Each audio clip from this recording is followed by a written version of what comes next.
Ah, yes. This is it. This is it. I love the North Face Vectiv shoes. They have won me over and impressed me with each new version as they're finally designing shoes for trail runners with the needs that we have in mind. The Vectiv Pro takes all of what makes the Vectiv Eminus, the Vectiv Endurus, the Vectiv Infinite, and the Vectiv Sky special, and expounds on it into a carbon-plated super trail shoe for the feet of the best. There's no doubt you've seen these shoes on the feet of champions at some of the biggest races in the past year. They are awesome, but they are also expensive, and they are what I would consider divisive. First, the upper is a super breathable layer of mesh that features minimal welded overlays to protect your toe tips and wrap your midfoot. The midsole is soft and squishy, and there's plenty of it. Incorporating a carbon plate can feel like the shoe is trying to do too much, but it feels far more flexible than others and keeps that energy moving forward. At $250, the Vectiv Pro seems to be only for the sponsored athlete and the runners with deep pockets. But similar to my review of the Nike Ultrafly Trail and its high price tag, there's something about this beast that has me excited, and I kinda hate myself for it. We have a lot to cover in today's review of the Vectiv Pro. Let's dive in.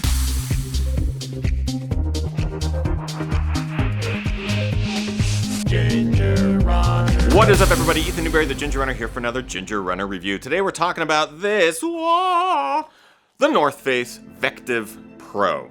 It's a big shoe. It is a very expensive shoe. We have a lot to talk about. Of course, before we do, two quick caveats. First, have you joined the GR crew? If not, you should consider it. Not only is it an amazing community of runners just like yourself from around the world, we have a Discord server, we have live streams every day, we have fun merch like this. I mean, this is also available to everybody. Links in the description. We'd just love to have you join the crew. And second, the Ginger Runner disclaimer. This shoe was provided for review by the North Face. I'm under no obligation whatsoever to say anything positive or negative.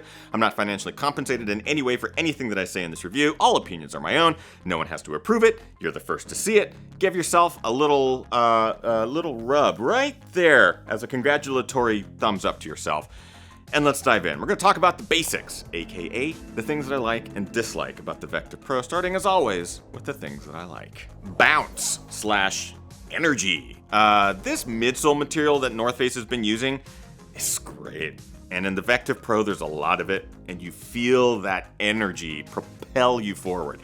I just love the thickness of it. There's plenty that kind of squishes, but it also gives you that great energy return in combination with that carbon plate. So what I'm really loving about it is that it's comfortable, it feels fast, it feels like it can withstand a lot of stuff underneath whilst pushing you forward. Yeah, I just love the midsole in this thing. Roomy. One thing I like about the Vectiv Pro and other Vectiv shoes, but specifically here, is that North Face is taking into account runners' feet and runners' needs, and that is more foot-shaped, more voluminous, more accommodating upper, and for this to be their top-tier pro elite shoe with a $250 price tag, I was surprised at how well it fits my feet. I'm not feeling like it's having to squish or pinch or do anything like that. It's just an accommodating shoe, and that's not something you necessarily see at that price tag or in that echelon of pro tier. Stable. So not only is the shoe thicker in the midsole, a little bit wider on the platform, but when you're running through, kind of technical terrain, undulating terrain,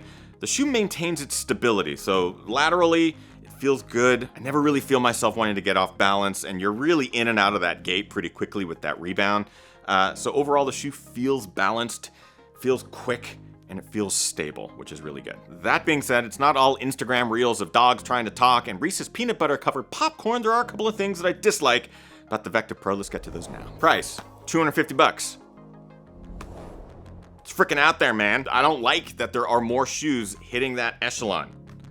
Let's keep it down a notch. It's just too much. Lockdown. I did mention that I like how voluminous this shoe is, but I think it's a combination of both the lacing, the laces, and that extra volume. The shoe doesn't necessarily get you the best lockdown. You do get a good cross the midfoot fit here, but with that extra volume, there's really no way to kind of dial it in. The mesh isn't necessarily like very stretchy. With the exception of using something like thicker socks, there's just really no way to kind of lock down all of this upper material if it is too voluminous for you. So if you get a little bit of foot movement, your best bet is to try to get these laces locked down tighter, but they're thinner and they don't necessarily stay in place, and you might have a bit of issue just getting that really solid lockdown.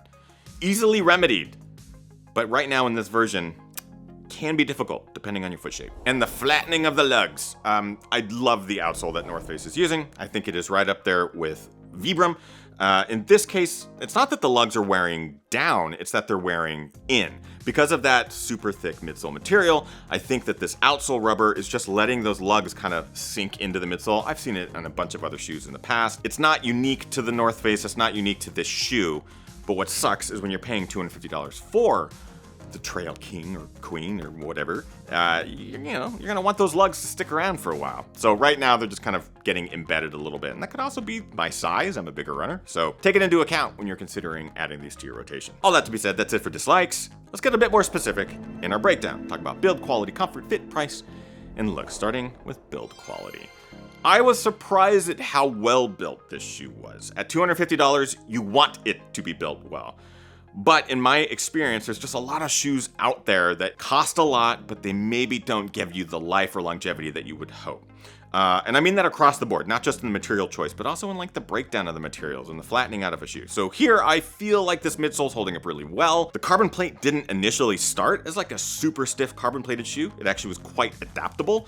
So for someone like me who may not prefer a very stiff carbon plate on the trails, it is a fun, dynamic, bouncy ride, and it doesn't break down prematurely. So overall, the materials are holding up quite well. The build quality is really right there with what I would want out of a shoe at that price point. Comfort, it's a comfortable shoe. It takes some getting used to because you do sit a bit higher off the ground.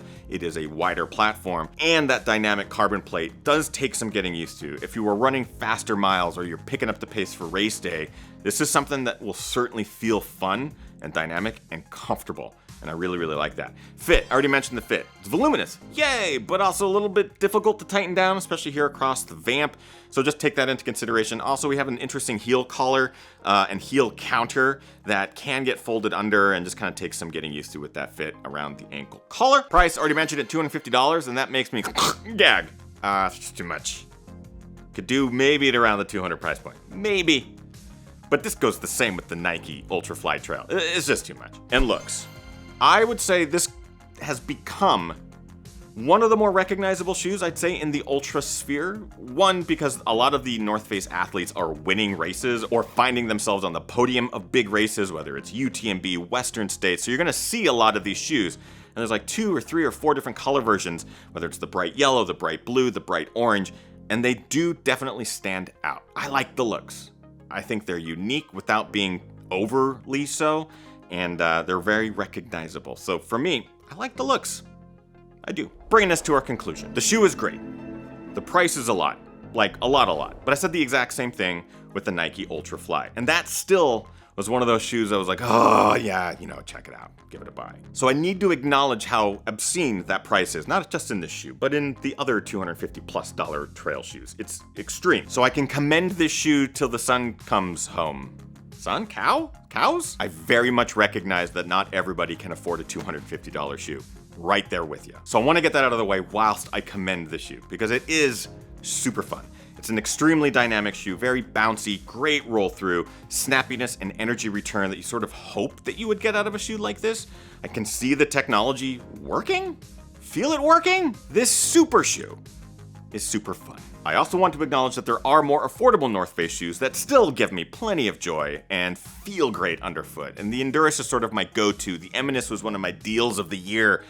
There's great offerings from North Face right now, so do not look past them. This is just their like top tier, everything you can get in a shoe, and I'm just really enjoying it. You've got all these great things happening in the North Face trail shoe lineup.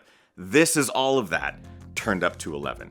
And I love a party that loves to party. So in the end, is the Vectiv Pro a buy, try, or a why? Like the Nike Ultra Fly, it hurts to say it's a buy.